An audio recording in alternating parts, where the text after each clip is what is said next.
Hello friend, তো চলো তোমার সাথে আরও একটা মিনি ব্লগ শেয়ার করা যাক। তো আমার বোন আমাকে ফোন করেছিল আগের দিন, তো বললো চল অনেকদিন থেকে মোমো খেতে যাই না, তো মোমো খেতে যাবো। ওর নাকি মোমো খেতে খুবই ইচ্ছা করলো, তো আমার যাওয়ার একদমই ইচ্ছা ছিল না। তো আমি বললাম ঠিক আছে চল তাহলে। ওইদিকে হচ্ছে যেখানে আমরা যাবো আর কি, তো ওখানে হচ্ছে জগদ্ধাত্রী পূজা হয়, আর ওখানে হচ্ছে মোমো খুব ভালো পাওয়া যায় আর কি।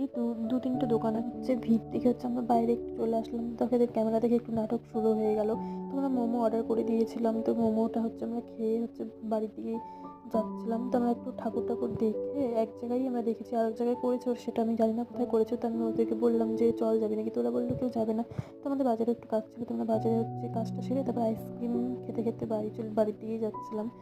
তো দেখো এদের হচ্ছে আমি বলছিলাম যে একটু টাটা বাই বাই করে দে, তো আমার বোন তো চলে গেল টাটা বাই বাই করে। আর একে তো দেখো একটু বেশি তাড়াহুড়া বাড়িতে যাওয়ার জন্য। তো আজকের মতো এতটুকুই। ভিডিওটা যদি ভালো লাগে থাকে তাহলে অবশ্যই একটা like, comment, share and subscribe